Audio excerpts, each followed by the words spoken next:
Segunda, necesito hacer. No, dale.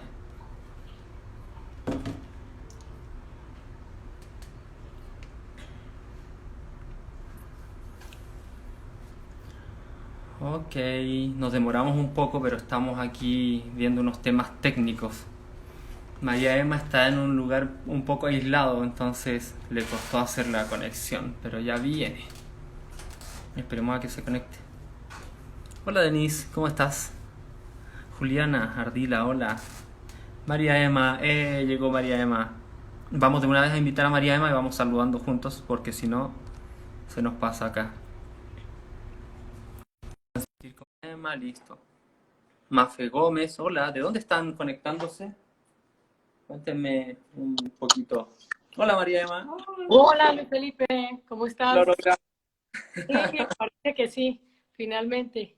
Sí, No fue fácil, estamos pero un poco lejos de la civilización. tú sí estás aislada. Yo soy ahorita, sí. Mira, hasta aquí se han conectado casi 90 personas, te estaban esperando.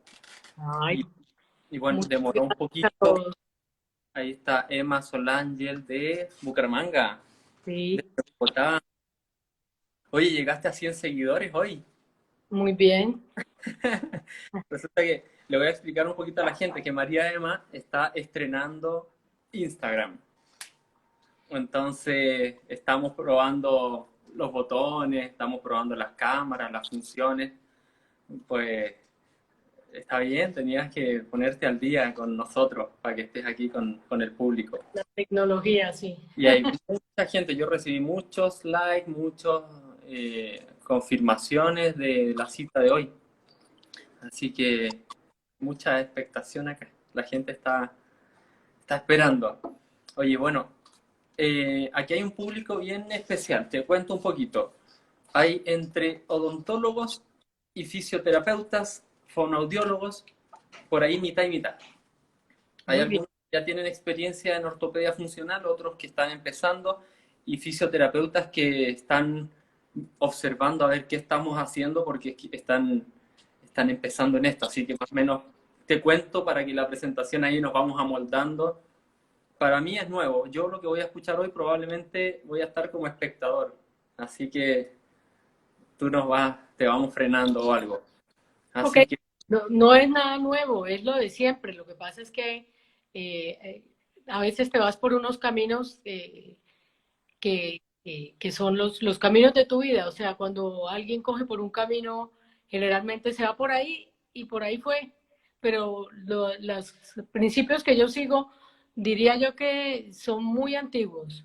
Son muy antiguos y con el tiempo se han venido reafirmando y comprobando mediante investigación, que sí tenían razón nuestros maestros de bueno, antes. ¿Mm? yo antes de empezar, yo sé que tienes una hoja de vida contundente. Ah, Entonces, hazles más bien, mira, te reconozco que hasta yo me pierdo. Hazles un resumen a los que no te conocen, porque hay muchos que te conocen, pero otros que no, más o menos cuáles son tus formaciones, qué has hecho en investigación antes de lanzarnos. Bueno, pues yo empecé estudiando con el profesor Pedro Planas en Barcelona.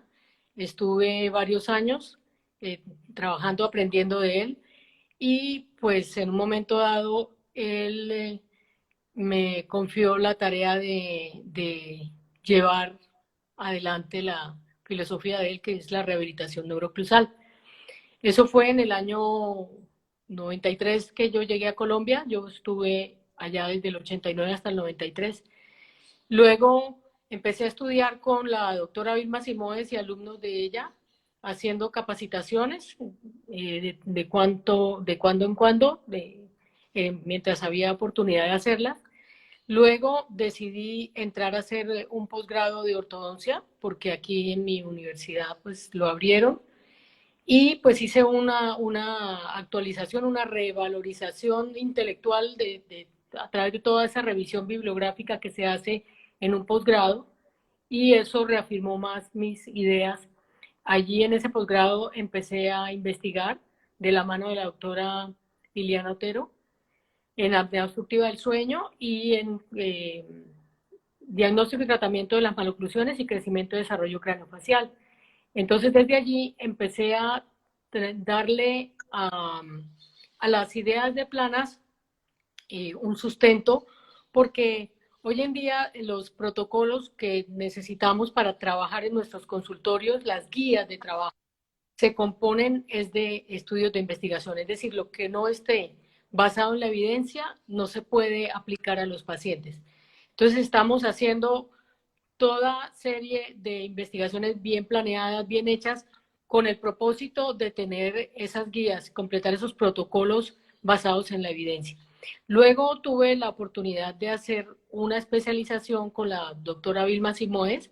Antes de hacer la especialización también había hecho unos cursos de perfeccionamiento de 1000 horas con ella, aprendiendo, porque pues la doctora Simoes ustedes saben que es la que tomó todas las ideas de Planas y les puso sustento bibliográfico a través de los neurofisiólogos y a través de algunos estudios de crecimiento y desarrollo longitudinal, como de los aborígenes australianos, y comprobó toda la filosofía de Planas a través de su investigación y de su sustento bibliográfico.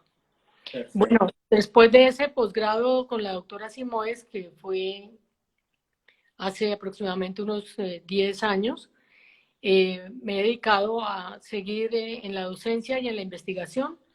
Y bueno, ahí estoy, ahí estamos. Bueno, súper. Yo les quiero contar un poquito sobre todo a los fisioterapeutas que tal vez no te conocen. Muchos odontólogos, tú ya eres conocida en muchos lugares, en varios países. Y yo les quiero contar a los fisioterapeutas que María Emma es de que yo he aprendido muchas cosas de las que hoy en día puedo hablar con cierta base. Así que te agradezco por eso. Y ahora te van a empezar a seguir muchos fisioterapeutas y kinesiólogos que están entrando en esta corriente de la ortopedia funcional. Bueno, Bueno, cuéntanos, bienvenido. cuéntanos, ¿cuál es el tema de hoy? Bueno, es un tema como para iniciar y develar un poco cuál es el modus, el modo de trabajo fundamentado en dos cosas, que son el plano cruzal y la mínima dimensión vertical. Eso es la filosofía de Planas, pero llevada hasta la fecha, o sea, eh, tratando de sustentarla con estudios de desarrollo eh, longitudinales, transversales, tratando de reafirmarnos en nuestros conceptos y para poder trabajar no con las mecánicas, como dice el profesor Sato, sino con fundamentos y con conceptos. Yo quería decir una frase de Enzo Bartolucci, que es un posturólogo italiano, que él dice que no concibe una rehabilitación en el cuerpo sin un aparato ortopédico funcional en la boca.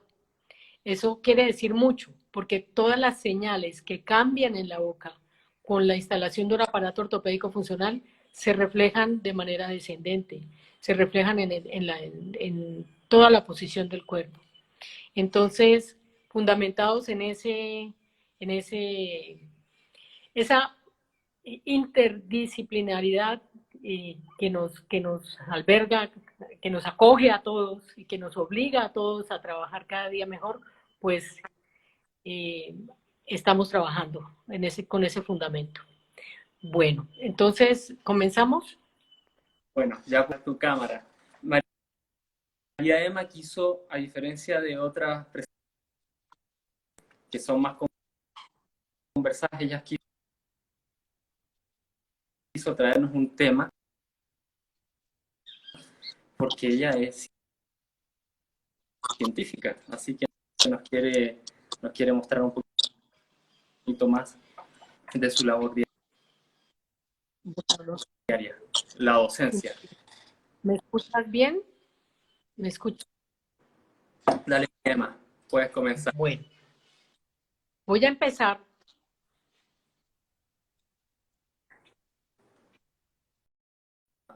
Si es que sucede, ojalá que no. Vale. Estamos como con problemas de señal. ¿Me escuchas? ¿Me escuchas? Ok, Yo te escucho bien. En gracias. México te escuchan bien. Te voy a eliminarlos un poco entrecortado. El audio está con problemas. El sonido está un poquito mal, dicen. Listo. Ya. Está súper cortado. Tú te conectaste por Wi-Fi, ¿cierto? Sí, Listo. Y está estable. Listo. Ya vamos a eliminar los comentarios. Estamos haciendo un poquito de la retroalimentación para que nos digan cómo se está escuchando. Yo no los escucho bien, entrecortados. Ok, vamos a quitar. Sí, vamos a quitar los mensajes, Claudia. Sino que estoy aquí esperando entrecortado desde Ecuador. Ahora mejoró, o sea, se corta. bye, bien. Señor, yo los estoy leyendo a todos sus comentarios. Y súper, ahí dice que está mejor. Es un tema más que todo de la señal, ¿sí? Eso ya no es de Instagram. Perfecto, ahí dice que está bien. Dale, vamos que esto queda grabado, ojalá no tengamos problemas. Ahí está todo mejor. Listo. Dale, María Emma, te Bueno, escuchamos. entonces pues vamos a empezar por definir lo que son las anomalías dentofaciales, que son las alteraciones de la armonía facial y dental relativas al tamaño y posición de los maxilares con respecto a la base del cráneo. ¿Me están escuchando bien? Sí, yo te escucho. Voy a ir activando a ratito los comentarios. Entonces, en ese mosaico que vemos de caras, las que ustedes ven a su derecha son caras de distoclusión, pero ustedes pueden apreciar que tienen perfiles distintos. Algunos tienen competencia labial, otros no la tienen. Algunos tienen en la zona submental muy diferente los unos de los otros. Y lo mismo si miran a la izquierda de la pantalla, se dan cuenta de que los mesioclusiones, los pacientes con mesioclusión tienen caras largas, caras cortas, mandíbulas grandes, tercios medios faciales deprimidos y todo eso obedece a una dinámica del desarrollo craneofacial. En el centro tenemos las alteraciones transversales. Ustedes pueden ver que todas las oclusiones que aparecen en esa franja del centro corresponden a mordidas cruzadas unilaterales posteriores y alguna de ellas alcanza a abarcar el segmento anterior. Entonces, las anomalías dentofaciales hay que mirarlas desde el punto de vista tridimensional, volumétrico. Bueno, vamos a empezar por hablar de la etiopatogenia. Lo primero que tenemos que decir es que nacemos con una base craneana genéticamente predeterminada. ¿Por qué se puede decir esto? Porque ella está libre de factores epigenéticos. No hay nada que cruce la barrera hematoplacentaria que vaya a alterar la base de cráneo. La angulación de la base de cráneo está lista más o menos entre la semana número 20, pero se empieza a establecer entre la quinta y la novena semana de vida intrauterina. Y al final de su desarrollo, los fetos estudiados por los anatomistas han tenido una angulación de base craneana entre 129 y 134 grados, correspondientemente a caras largas con distancias bicondilias cortas y a caras cortas con distancias bicondilias largas. Es decir, nacemos con una base de cráneo predeterminada. La segunda causa, el segundo factor de la etiología o etiopatogenia de esas anomalías dentofaciales son las rotaciones congénitas de la primera vértebra descritas por Rocabado. Y no son solamente de la primera vértebra, porque la rotación de la primera vértebra conlleva también alteraciones en el resto de la columna cervical y la relación con el cráneo. Entonces parece ser que la posición estrecha del feto dentro del vientre materno hace que la calcificación del atlas empiece desde una posición muchas veces inclinada y rotada. Bueno, esta radiografía es la radiografía que nos enseñó el profesor Rocabado, con boca abierta, antero-posterior, con boca abierta, donde se refleja o se ve lo que pasa en la columna cervical, las primeras 2, vértebras de la columna cervical y algunas estructuras del resto de la columna cervical. Entonces, como vemos, se aprecia que al abrir la boca, esa mandíbula no se ve centrada, la columna cervical tampoco se ve centrada en relación a ese cráneo. Entonces se trazan unas líneas de referencia como la de la apófisis crista galli con la espina nasal anterior y vemos que las líneas medias dentales no coinciden y que la línea media del mentón tampoco coincide con esa línea de referencia. Vemos también en verde, esos puntitos que aparecieron son las apófisis espinosas de esas vértebras cervicales y nos damos cuenta de que están a un lado de la línea. Eso significa que las primeras 3, 4 vértebras cervicales tienen una rotación de la vértebra hacia el lado izquierdo. Cuando la vértebra rota hacia el lado izquierdo, la apófisis espinosa se proyecta hacia el lado contrario, hacia el lado derecho. Entonces vemos que son las 4 primeras vértebras en rotación hacia el lado izquierdo y las 3 últimas vértebras cervicales están más o menos en línea con la línea media o un poco desviadas, con rotación hacia la derecha. Es decir, está habiendo una torsión en esa columna cervical. También vamos a darnos cuenta por las dimensiones de la mandíbula al abrir que existe un lado corto y un lado largo. El lado corto del paciente es el lado de mínima dimensión vertical, que es un concepto que tenía Planas, que nos dejó Planas, y que es uno de los fundamentos mayores que tiene el diagnóstico y el tratamiento de estos pacientes. Es identificar la mínima dimensión vertical. En amarillo las flechas indican que los espacios intervertebrales no solamente están asimétricos, sino que están disminuidos, especialmente el del lado a la derecha de sus pantallas, lado izquierdo del paciente. Bueno, vamos a hacer la asociación de maloclusión y continuar con la columna, la asociación de las disgnasias y maloclusiones con la columna. Aquí podemos apreciar una maloclusión que del lado derecho de sus pantallas tiene una neutroclusión y del lado izquierdo tiene una distoclusión. Cuando miramos la tomografía, hacemos este corte frontal y apreciamos que existe asimetría en los cóndilos del occipital. Estos son los cóndilos del occipital.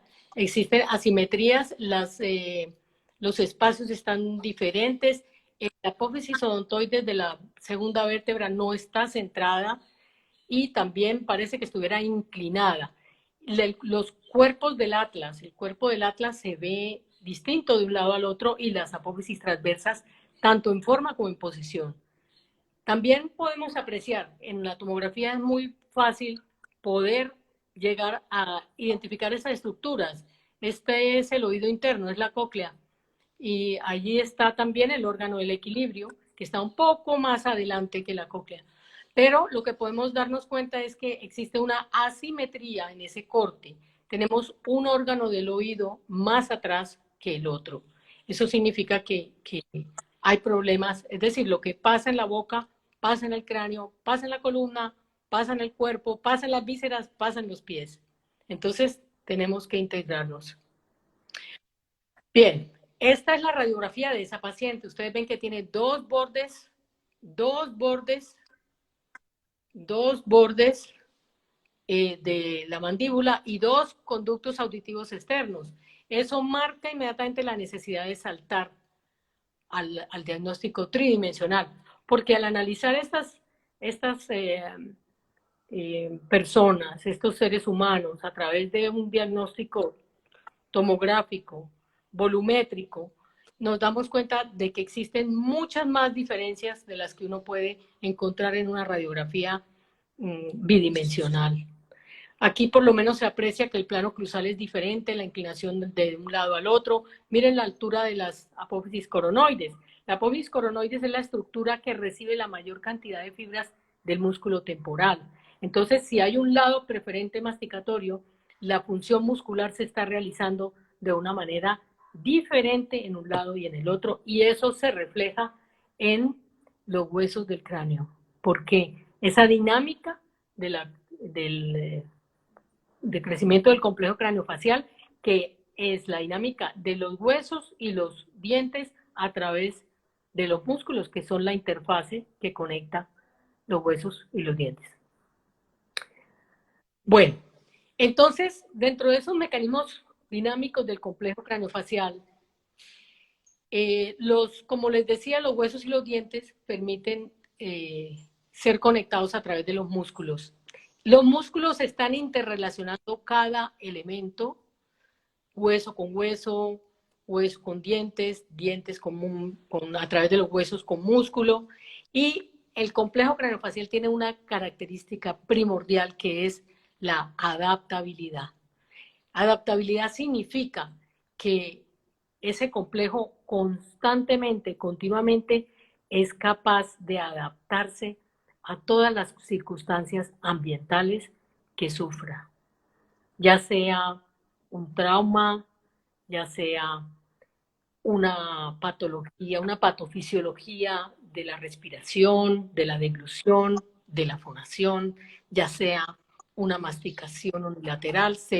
Por ejemplo, se perdió por caries un molar y en ese proceso se causó un dolor muy grande y ese molar pues no servía para ser parte de la masticación, entonces se cambia de lado masticatorio por poder simplemente adaptarse. Entonces, ¿qué funciones pueden ejercer sobre ese complejo craneofacial?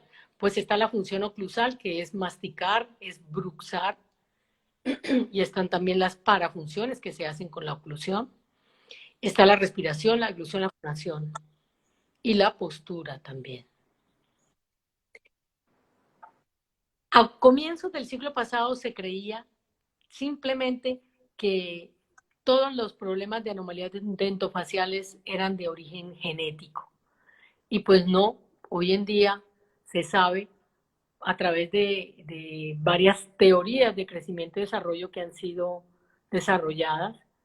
El profesor Carson se dio a la tarea de estudiar esas teorías y de darse a la tarea de afirmar que el complejo craneofacial es una estructura altamente adaptable. Entonces, si es altamente adaptable, eso significa que lo que hay que conocer es cómo crece ese complejo para poderlo cambiar en un momento determinado de manera conveniente. Miren esta estructura, que es los huesos temporales con la mandíbula. Esa conexión bilateral, temporal, mandíbula temporal, es considerada la estructura más compleja del cuerpo humano y en esa estructura estamos trabajando nosotros. La responsabilidad, créanme, es muy grande. Nosotros no podemos estar fijándonos únicamente en los dientes, porque los dientes, como decía un profesor, son la punta del iceberg, son el 10%, el 90% está por debajo del mar. Entonces no podemos pensar que vamos a pensar únicamente o actuar únicamente cambiando la posición de los dientes. No, tenemos que pensar en un desarrollo tridimensional y armónico de los arcos dentarios y de los huesos de la cara. Entonces, fíjense ustedes que en mesioclusiones, la fosa glenoidea del temporal carece de carga. Entonces, por esa falta de carga, el hueso temporal rota de manera externa y se produce una flexión de la base del cráneo. Entonces, si yo ya nací con una flexión de la base del cráneo y sigo masticando con el maxilar que recibe la información de la base del cráneo, la mandíbula adapta contra ese maxilar a través de los músculos, llevando esa mandíbula cada vez más hacia adelante, el cóndilo cada vez va a estar más alejado de esa fosa glenoidea, pero a la vez él tiene una capacidad de crecimiento cuando es alejado de la fosa, porque el comparador periférico articular le está diciendo, este hueso tiene que llegar un poco más al centro de esa cavidad. entonces aumenta su tamaño para tratar de cumplir con la información que le da ese comparador periférico articular. Todo lo contrario sucede en las distoclusiones. En las distoclusiones la fosa glenoidea recibe mucha carga condilar. Entonces eso produce una rotación interna del hueso temporal. Y como el hueso temporal está unido a través de las suturas con la base del cráneo, pues todo lo que pase en la ATM está pasando en la base del cráneo. Bueno, aquí tenemos unas fotos del libro de un osteópata, que es el profesor François Ricard. Aquí vemos la dinámica del hueso temporal en los tres sentidos del espacio. Vemos el temporal visto parasagitalmente, vemos una vista frontal y vemos una vista axial. Pues el temporal no solamente rota interna y externamente, el temporal está en capacidad de rotar arriba, abajo, afuera, adentro, delante, atrás. Entonces, es tridimensional. Bien, la dinámica del hueso temporal influye entonces en el balance de la sincondrosis esfeno-occipital, que es básicamente la base del cráneo. Allí hay actividad constante, continua, antes de que se cierre la sutura y después de que se cierra también sigue habiendo actividad. Lo que pasa es que el desarrollo es ontogénico hasta que está programado el aumento de dimensiones y de ahí en adelante es post-ontogénico, es decir, adaptativo. Entonces, las alas mayores del efenoides y el hueso occipital articulan perfectamente con la porción petrosa del temporal. Y los huesos craneales tienen una fuerte unión. Las suturas no son delgaditas. Como las suturas son diagonales, tienen áreas hasta de más de 1 centímetro de contacto. Entonces, todo lo que pasa en el temporal pasa en el cráneo. Así de claro. Bien, esa sutura esfeno-occipital, que es responsable de la dinámica de la base del cráneo, le va a transmitir al maxilar superior las fuerzas a través del vómer. Entonces el vómer es como un timón que le dice al maxilar, rote en este sentido, rote en el otro, de acuerdo a lo que está pasando en la base craneana. Bien, la base craneana, cuando tiene flexión, presenta en el sitio de la sincondrosis esfenomaxilar una actividad abierta hacia arriba, en esta zona, aquí. Mientras que cuando hay extensión, la actividad de la sincondrosis es en este sentido. Entonces, la disfunción secundaria de los maxilares en flexión nos da como resultado un cráneo con una aparente depresión del tercio medio, o sea, cráneos cuyos perfiles son cóncavos, y la disfunción secundaria en extensión nos da cráneos cuyo perfil es convexo, o sea que o el maxilar crece mucho o la mandíbula crece poco o las dos cosas. Para eso está el diagnóstico radiológico que nos va a permitir y también el diagnóstico con tomografía que nos va a permitir saber qué le está pasando al paciente. Si es que tiene mandíbula pequeña, maxilar grande o las dos cosas. Bueno, estas son los esquemas del profesor Sato sobre cómo se desarrolla una distoclusión. Después de nacer con una extensión de la base craneana, pues el vómer le transmite esa dirección al maxilar que rota anteriormente. Entonces, los dientes posteriores de ese maxilar superior conforman un plano oclusal empinado, muy alto, con una dimensión vertical muy baja en la parte posterior superior. La mandíbula hace entonces una adaptación a ese plano oclusal posterior y ella se queda atrás y hace una compresión del cóndilo que termina finalmente en una inhibición de crecimiento de ese cóndilo. Y eso le pasa una información al hueso temporal a través de la cavidad glenoidea o fosa mandibular para hacer una rotación interna del temporal que a su vez se la transmite a la base del cráneo para cerrar el circuito. Entonces, ese es el circuito de distoclusión. Ahora, el circuito de mesoclusión es simplemente nacer con una base de cráneo flexionada que transmite a través del vómer a la maxila un estímulo de elongación vertical. Si ella crece más vertical que sagital, entonces se va a quedar el marco esquelético, el marco óseo es insuficiente para albergar el marco dental. Entonces se crea lo que se llama una discrepancia posterior. O sea, los 3 últimos molares superiores no caben de manera holgada, espaciadamente. Y eso ocasiona una sobreerupción de los molares y un aplanamiento del plano oclusal. Entonces la mandíbula hace una adaptación hacia adelante porque adelante encuentra la mínima dimensión vertical. El cóndilo no carga la cavidad glenoidea y sufre un crecimiento secundario que lo va cada vez volviendo más largo, más grande. El hueso temporal rota externamente a esa falta de carga en la articulación y la transmite a la base de cráneo en forma de flexión. Y ese es el círculo vicioso del desarrollo de una mesioclusión. Existen muchas diferencias entre disto y mesioesqueléticas, ¿sí? Pues ya hemos hablado de longitud y ángulo de la base craneana, la posición e inclinación del plano oclusal, y eso se refleja en la posición de los huesos. Entonces, en los pacientes o individuos con disto relación esquelética, la mínima dimensión vertical se encuentra en la parte posterior. Y en los mesioesqueléticos, la mínima dimensión vertical se encuentra en la parte anterior. Estos son imágenes del profesor Sato. Y estas son las imágenes del profesor Planas, los esquemas de Planas, que quizá fue el primero en hablar de la inclinación del plano oclusal, y él encontró que el plano oclusal en neutrooclusiones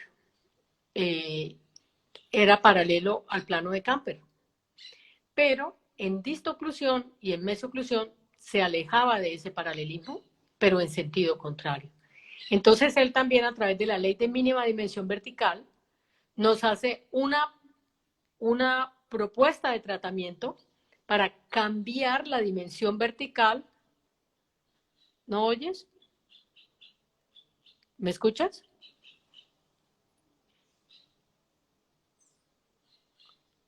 Cambiar la dimensión vertical de ese cráneo, todo lo contrario de lo que tiene el individuo. Entonces, en los pacientes disto, la mínima dimensión vertical está atrás, y en los pacientes mesio, la mínima dimensión vertical está adelante.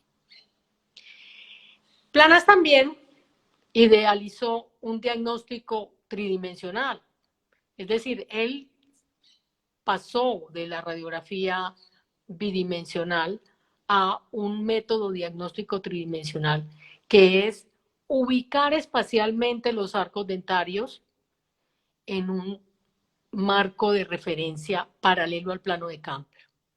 Entonces, esos son modelos natostáticos. Están hechos en un articulador especial que se llama natostato, y ahí nos muestra exactamente qué orientación tiene el plano oclusal, pero esas bases natostáticas todas están paralelas con el plano de Camper. O sea que yo puedo identificar desvíos transversales también, desvíos verticales. Es decir, es como tener la información completa de cómo están espacialmente ubicados esos arcos dentarios para asimismo hacer la construcción de los aparatos, la terapéutica que se vaya a aplicar. Bien, el profesor Sato hizo un estudio con la doctora Midori Tanaka estudiando longitudinalmente una población con distintas maloclusiones, distintos marcos dentoesqueletales, y encontraron los mismos resultados que decía el profesor Planas. Pero pues nosotros también tenemos que, una de las características de la investigación es la reproducibilidad en otras poblaciones, en otros sitios de la Tierra, para comprobar si aplica para todo el género humano. Bueno, nosotros no tenemos aquí, no contamos en Santander con un centro de crecimiento y desarrollo, Entonces tenemos que hacer estudios de sección cruzada, estudios de corte transversal, porque no tenemos la manera de estudiar longitudinalmente. Entonces, con unos colegas, el doctor Rafael Delgado, Carla Fuentes, Jorge Luis Gómez, estudiamos 306 radiografías de adultos de 18 a 25 años y a todas les hicimos un análisis cefalométrico diseñado para, para medir la relación esquelética y la inclinación del plano oclusal en relación a la angulación y tamaño de la base craneana. Entonces, los resultados de este estudio, bueno, ¿cómo se midió el plano oclusal? Nosotros medimos el segmento posterior del plano oclusal, como lo preconiza el profesor Sato. Es medir una tangente a las cúspides de los 3 últimos dientes superiores, angularmente con el plano de Frankfurt. Los resultados de nuestros 306 individuos es que la longitud de la base craneana está aumentada en distorrelación y disminuida en mesorrelación. El ángulo de la base craneana está aumentado en disto, es decir, es una base de cráneo extendida, disminuido en mesio, es decir, una base de cráneo flexionada. Y el plano oclusal posterior superior tenía mayor inclinación en el grupo de distorrelación y en las mesiorrelaciones el plano oclusal resultó ser más plano al ser comparados con el grupo de normorrelación esquelética. Esto significa que los mismos conceptos y postulados que promovía el profesor Planas y los mismos fundamentos del profesor Sato los comprobamos en estas 306 radiografías. Conclusión. Dado que la mandíbula se acopla y se desplaza en la superficie oclusal de la dentición superior, la posición e inclinación del plano oclusal posterior parece ser uno de los determinantes más importantes de la posición mandibular. Entonces, ¿dónde es que tenemos que trabajar? Pues en la inclinación del plano oclusal posterior. Recapitulemos, entonces, la angulación de la base craneana y la inclinación del plano oclusal y la mínima dimensión vertical del paciente establecen la posición mandibular y a la vez la mínima dimensión vertical determina la función masticatoria. El paciente mastica donde encuentra la mínima dimensión vertical. Entonces, este es un chico con una mordida cruzada anterior. Observemos dónde mastica este chico.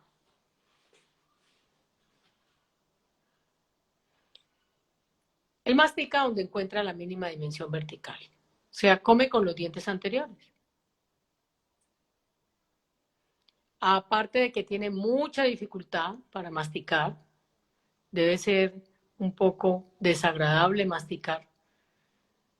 Triturar con dientes que no están hechos para triturar. Por eso, con el tiempo, ellos se acaban sus dientes. Porque sufren un desgaste, un sobredesgaste para el cual no están preparados. Cuando la boca está armónica, la boca va teniendo un desgaste relativo al tiempo, relativo a la edad del paciente, lo que Plana llamaba el concepto de lo normal en forma, función y tiempo. Y ahora pues vamos a observar cómo mastica un paciente con distoclusión.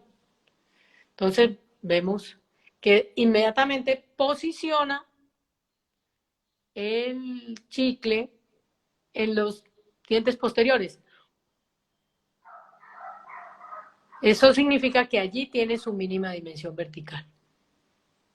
Así de claro, así de fácil de observar. Hagan la prueba con sus pacientes.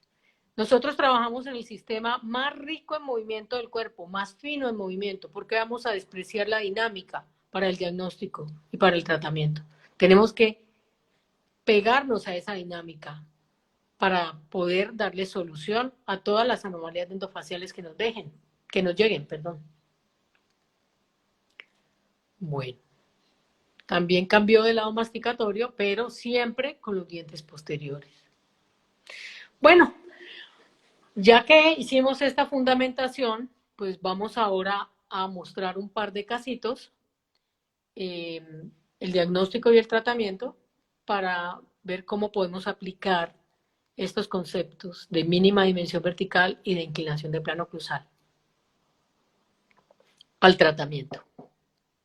Tenemos este chico, una cara corta, con un perfil cóncavo. Vemos que su labio inferior presenta mucha proquelia y el superior retroquelia. Está fuera de balance. Y bueno, al trazar un sistema de referencia ortogonal en Frankfurt y Nation, vemos que se trata de un retrognatismo maxilar y un prognatismo mandibular. Ahora, para ubicar el plano cruzal, simplemente diseñamos los dos últimos molares superiores y trazamos una tangente a esas cúspides. Y luego trazamos el plano de Camper. Aquí nos damos cuenta que se evidencia una mínima dimensión vertical en la parte anterior. Si medimos las distancias de la dimensión vertical, medimos las distancias en la parte posterior y en la parte anterior, desde el plano de Camper hasta el plano cruzal posterior, nos damos cuenta que la mínima dimensión vertical se encuentra adelante. Entonces la mandíbula coge o se ubica o se adapta donde encuentra la mínima dimensión vertical. Esta es la oclusión del paciente. Miren la gran cantidad de relación mesial que tienen, mesioclusión que tienen los molares temporales. Y una mordida cruzada anterior, o sea, con overbite aumentado. ¿Qué suele hacer la ortopedia funcional? Pues la ortopedia funcional tiene unos recursos de tratamiento, dentro de los que se encuentra el ganar dimensión vertical en la parte anterior. O sea, como la dimensión vertical mínima es en la parte anterior, allí vamos a ganar dimensión vertical. ¿De qué manera? Pues a través de el equiplan, que lo que hace es que levanta la oclusión y permite de esa manera que se descruce la mandíbula. El arco de Eschler tiene una misión de contactar el tercio cervical de los dientes para estimular la contracción del músculo temporal posterior. Y de esa manera, en poco tiempo, tenemos descruzada la mordida. Y la sonrisa del niño en 3 meses es una sonrisa completamente diferente. Pero todavía es una cara que se ve falta de dimensión vertical. Entonces, vamos a esperar a que haya recambio de los dientes y que erupcionen los dientes anteros superiores para, si el aparato requiere de estimular que esos incisivos no erupcionan en forma cruzada, en relación cruzada con los inferiores, pues espera hasta que estemos seguros que la relación de los incisivos es la correcta. Entonces aquí vamos a ganar dimensión vertical. Esto es un cambio de postura mandibular, tomado con una cera que nos proporciona una dimensión vertical entre los arcos dentarios. Nos proporciona una altura, nos va a proporcionar un escenario para la rehabilitación del paciente.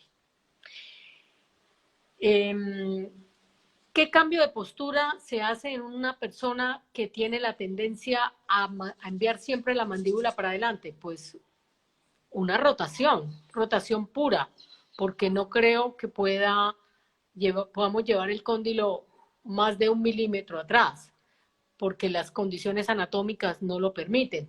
Pero sí podemos hacer una rotación. Y con solo hacer la rotación, miren cómo queda la relación de los incisivos. ¿Por qué? Porque es un compás articular. Yo estoy en la articulación temporomandibular haciendo una rotación y se refleja en la parte anterior rotando hacia abajo y hacia atrás, porque es un compás articular, como dice la doctora Simoes. Entonces, en ese espacio, en ese escenario para la rehabilitación, vamos a cambiar la inclinación del plano cruzal posterior y a la vez aumentando la dimensión vertical en la parte anterior por medio de unas pistas directas. Pistas directas son unos agregados en composite que fueron idealizados por el profesor Pedro Planas. Entonces simplemente le cambiaba, por medio de superficies lisas, le cambiaba la dirección al plano cruzal y de esa manera la dinámica mandibular se empezaba a tener otra manera de funcionar, una manera fisiológica, porque hasta el momento una mordida cruzada tiene una patofisiología de la masticación, no es una masticación fisiológica.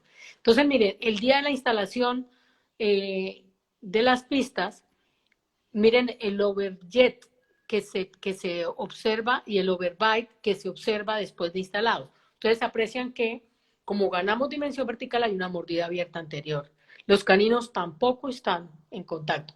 Pero recordemos que este sistema es tan dinámico y que tiene tanta capacidad de adaptación que él mismo va ajustando. Una de las últimas teorías de desarrollo craneofacial es la teoría del servosistema de Petrovic, la teoría cibernética. Entonces él lo que hizo fue describir con lenguaje cibernético toda la dinámica del crecimiento craneofacial, teniendo en cuenta todos los elementos, nervios, ligamentos, músculos, hormonas, tendones, dientes, ligamento periodontal. El ligamento periodontal por sí mismo es un cerebro que hace posible esa adaptación. Es decir, él habla de un comparador central, que es el sistema nervioso central, y un comparador periférico, que son las terminaciones nerviosas y las vías nerviosas que van hacia la corteza cerebral, llevando la información captada por todas esas terminaciones nerviosas que están en dientes, en mucosas, en encías, en labios, en lengua, y las lleva al cerebro, a la corteza cerebral. La corteza cerebral identifica el tipo de estímulo y la procedencia de ese estímulo y a la vez dirige, de acuerdo a lo que identifique, lo dirige al mesencéfalo. Y el mesencéfalo empieza a emitir respuestas a través de los núcleos motores y los núcleos sensitivos. Entonces, con el tiempo, un mes después, miren el overbite cómo va disminuyendo. Y el overjet se conserva, no se ha disminuido. ¿Por qué? Porque le dimos la vuelta al plano oclusal. Al darle la vuelta al plano oclusal estamos remando contra la corriente de crecimiento con la cual nació el paciente. Y tengamos entendido que si él nació con esa dirección de crecimiento, hay que luchar contra ella todo el tiempo con distintas herramientas de acuerdo a la edad. Bien, entonces, ¿cómo se vuelve la dinámica mandibular con unas pistas directas? Empieza a hacer lo que nunca había hecho: movimiento de lateralidad, libertad, libertad, condilar, libertad de los músculos sin restricción. Y a la vez, esa libertad es necesaria para poder masticar y necesaria para entrenar los músculos. Y ese golpe que le da la mandíbula cada vez que cierra la boca, le da una dirección de crecimiento al maxilar hacia la parte anterior. Entonces, un poquito de tiempo después, vemos cómo va cerrando la mordida. Aquí en esta fotografía vemos que ya logramos un contacto y terminamos de cambiar. Los dientes posteriores se cayeron, exfoliaron con todo y pistas directas. Las pistas directas rara vez se quitan, pero son en dentición temporal. El profesor Planas no ponía pistas directas en dentición permanente porque la proporción corona-raíz es mucho más corta en diente permanente. Entonces podemos fácilmente sobrecargar un diente y producir que pierda, por el exceso de carga, pierda sus tejidos de soporte. Bueno, y el niño finalmente termina su recambio con un overbite y un overjet, promovido por el cambio en el plano oclusal. Bueno, estos son los cambios faciales, pero tenemos que medir. Entonces, ¿qué hacemos? Una nueva cefalometría, donde el sistema de referencia ortogonal ya nos está diciendo que no hay prognatismo mandibular, y hacemos el diseño de los 3 últimos dientes del maxilar superior, trazamos el plano oclusal, trazamos el plano de Camper y nos damos cuenta que el desarrollo craneofacial de este niño ha tomado un equilibrio de dimensión vertical, tanto anterior como posterior, ya la dimensión vertical es la misma. Es decir, este niño está creciendo de una manera equilibrada, o sea, con su plano cruzal paralelo al plano de Camper. Ese es el propósito de todo tratamiento, ya se trate de ADF o de tratamientos menores, de menor complejidad, pero el propósito siempre debe ser el mismo, lograr que la dimensión vertical sea la misma en la parte anterior que en la parte posterior. Bueno, aquí haciendo un comparativo,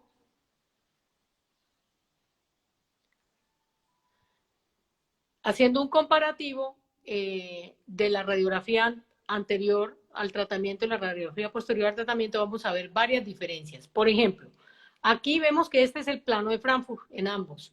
Miremos el plano cruzal. El plano cruzal cambió definitivamente. Los nuevos dientes que erupcionaron salieron en otra posición. Ahora vamos a ver la posición de los huesos.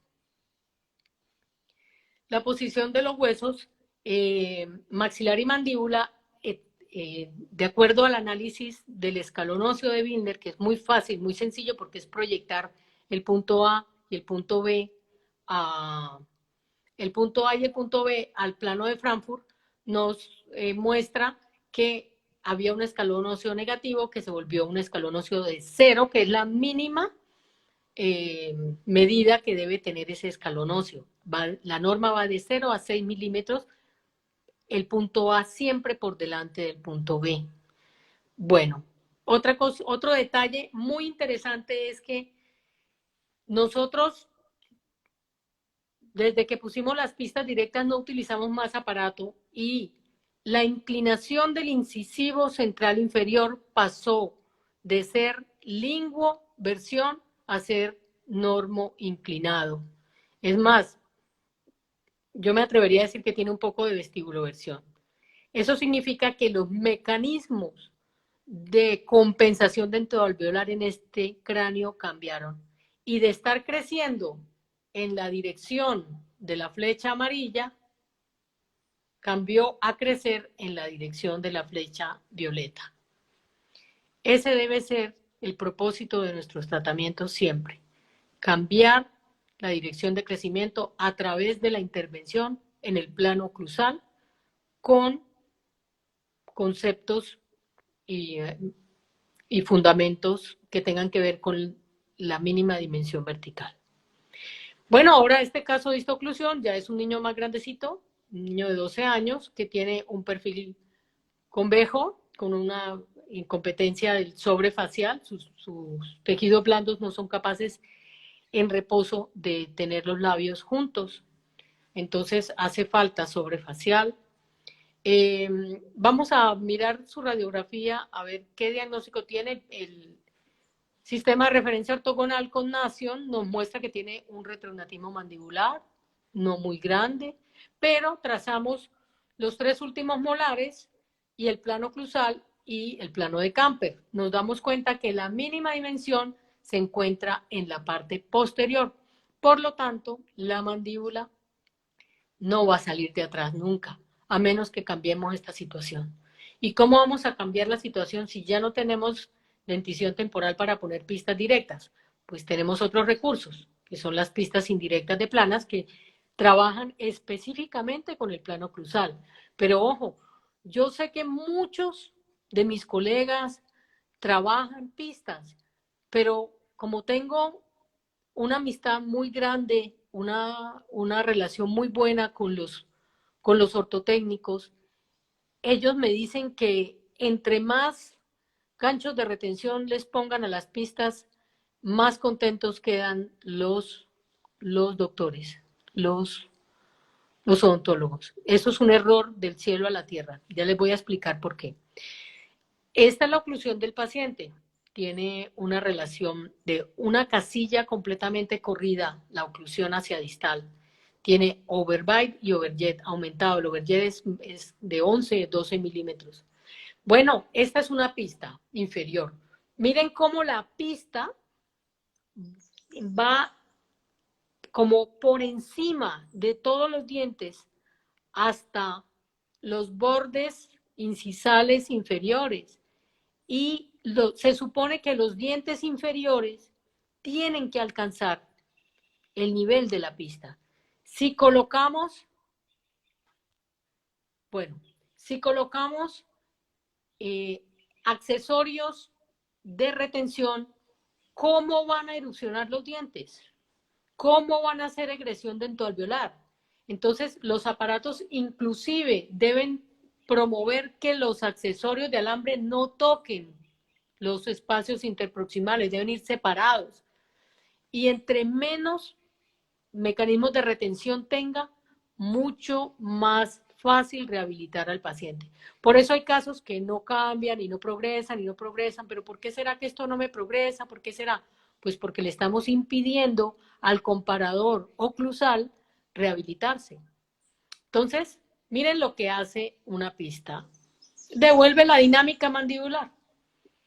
Entonces, son las pistas que dan libertad de movimiento y a la vez permiten a los dientes erupcionar. Los aparatos de planas son magníficos porque ellos se deben usar sueltos en la boca. Lo que los mantiene juntos es el contacto análogo de esas pistas. Entonces, fíjense lo importante que es no tener accesorios que atraviesen de palatino a vestibular o de lingual a vestibular. Accesorios, travesaños. Entre menos travesaños, mucho mejor. Bien, esta es la evolución del caso. De febrero a junio habíamos alcanzado la clase 1. ¿Sí? ¿Por qué nos fue tan bien? Porque a los 12 años, 13 años, 14 años, en un muchacho, es una etapa de gran crecimiento sagital de la mandíbula y de todo el cuerpo. Entonces, como crece el cuerpo, crece la mandíbula. La curva de crecimiento mandibular más grande que existe es el primer y segundo año de vida y luego la pubertad. Entonces, es muy fácil hacer crecer la mandíbula en esta época. Eso no significa que si identificamos antes, no tratemos. Yo creo que una vez se identifica, hay que tratar. Estos unos segundos aparatos que estamos con unos accesorios que están retrayendo los caninos y también tienen pistas, también tienen unos escalones que son unas pistas especiales idealizadas por la doctora Claude Catache, los escalones Catache inspirados en el aparato de Clark. Y bueno, como ven ustedes, los alambres no están tocando los espacios interproximales, que eso es fundamental para que puedan darse los mecanismos de adaptación. Y bueno, el caso ya está más o menos concluido. Si queremos cerrar esos diastemas, pues tendríamos que irnos a otro tipo de mecánica que nos ayude a cerrar esos espacios y de pronto a obtener un poco más de overbite. Estos son los resultados faciales en un año. Ustedes ven que logró el sobrefacial una competencia sin esfuerzo y de perfil, pues un perfil mucho mejor que el niño presentaba al inicio del tratamiento. Y él va a seguir creciendo porque lo que hicimos fue devolver, darle una dirección contraria de crecimiento a ese complejo craneofacial a través de esas pistas. Bueno, si tienen preguntas, yo les agradezco muchísimo la atención. Muchas gracias. Es con todo cariño, con todo amor. Y pues si tienen preguntas, podemos, claro, entre todos las vamos resolviendo.